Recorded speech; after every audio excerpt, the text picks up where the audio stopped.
Well, the new Payday game is here. This is Overkill's last resort to save themselves from bankruptcy after the whole Bo Anderson bad management and firing fiasco a while back.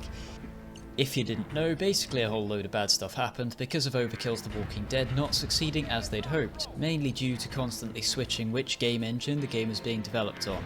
This meant that the final product ended up absolutely dreadful.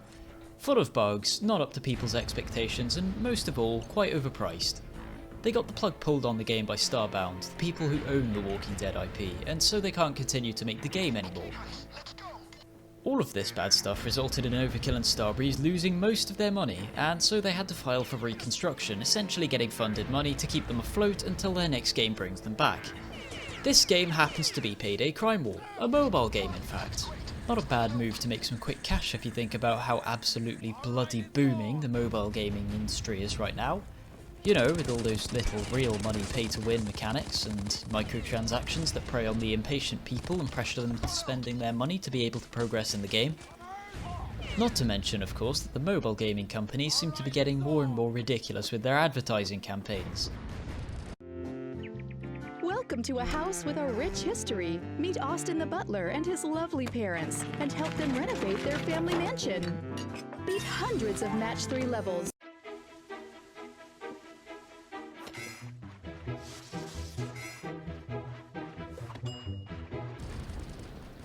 To be honest, if Overkill wants to advertise their mobile game, they should probably just straight up show Payday 2 gameplay.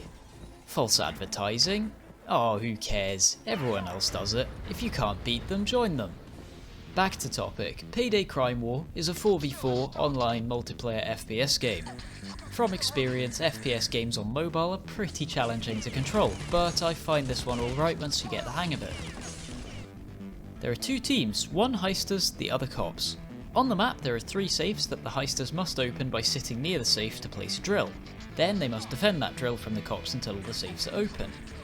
Cops must jam the drills by standing near them, causing the heisters to go and fix them again. Can't have a Payday game without the jammed drills, right? One safe is worth more points than the others and takes longer to drill. Normally this one is at the centre of the map in a set location, while the other 2 can vary. All characters can see the location of the safes through walls and an overview in the top right of whether a drill is being placed or jammed, or whether it's already drilling or jammed. The game ends when all the safes are open or when the timer runs out. Whichever team has the most points by the end wins. Points are awarded for getting kills as well as opening safes if you're a heister or defending them if you're a cop. Your team gets 200 points for defending or opening a small safe and 380 points for opening or defending the main safe. When you die, you respawn. There's infinite lives. There are 4 different characters to choose from for each team. Each one has a different active ability, passive ability, weapons, speed and health. On the heisters side you can play as Dallas, Chains, Wolf or Hoxton. And on the cops side you can play as JTC, Guerra,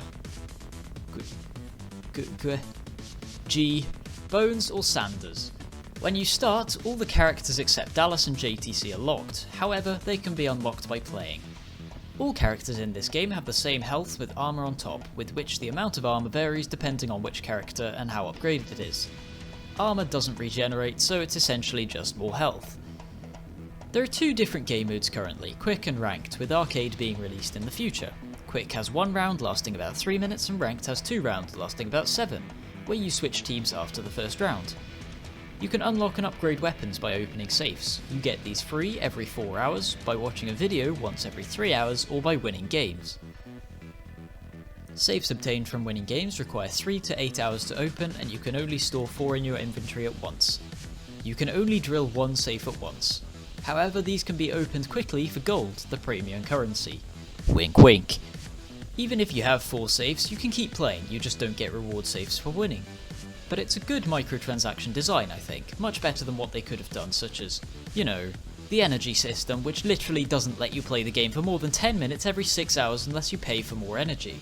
The game doesn't lock anything behind paywalls, but you can speed up your progression by either buying premium safes with gold, which have a higher chance for better items for a certain character, or by speeding up safe drilling with gold. Cash is required to upgrade weapons, and it can be obtained from opening safes. You can also buy cash with gold. You get some gold from opening safes, but not much, so the best way to get it is to buy it with real money. This is how the microtransactions function in this game. You can speed up progression using gold, but you can't just pay to win because you actually need to be able to play the game too.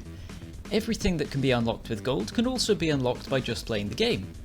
It seems like a good system, and I don't mind it, although I'm not one for microtransactions, so I probably won't end up buying gold. On another note, side jobs exist, which you can have up to 5 at a time, and they refresh periodically, with 3 refreshing relatively soon and the other 2 refreshing every 100 hours or so. You can get rewards of cash, gold, or instant cards from completing these. A shop exists within the game which cycles every so often through cash for free, gold for cash, and cards for a specific weapon. You can buy all of these cards with cash, but some are very pricey.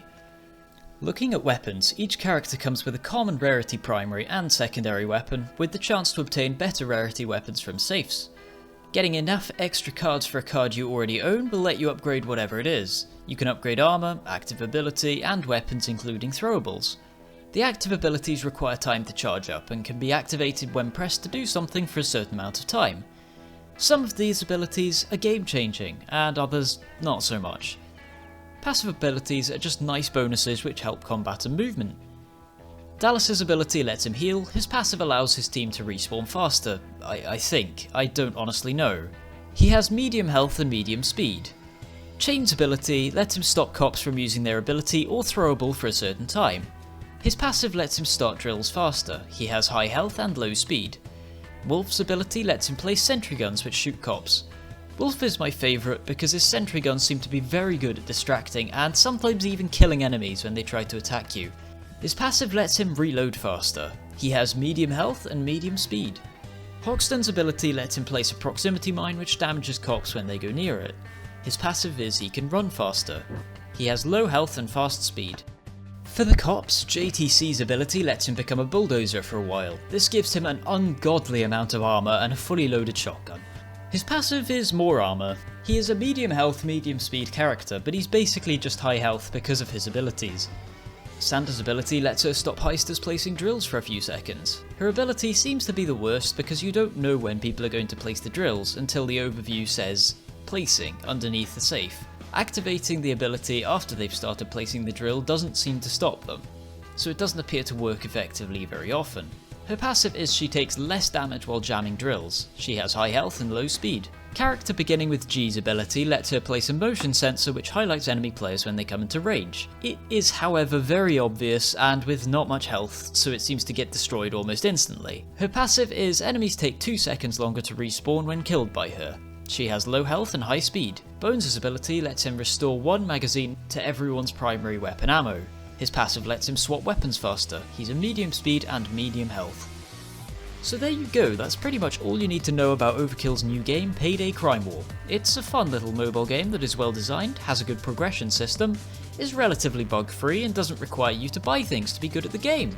Its size is roughly 2 GB by the way, so you may need to make a bit of room, unless you're going to flex harder than Flex Seal with your 258 GB iPhone XS Max Plus S or whatever. I've already played the game for a good few hours and I find it very fun. I'd suggest you give it a try. I'll probably make videos on this game's updates and who I think is the best character and whatnot, and maybe some more Payday 2 videos, but hopefully you guys decide to give this game a go and enjoy it. Who knows, maybe you'll even contribute to pulling Overkill out of crippling debt by buying lots of gold and getting all the best gear while using up all your life savings in the process.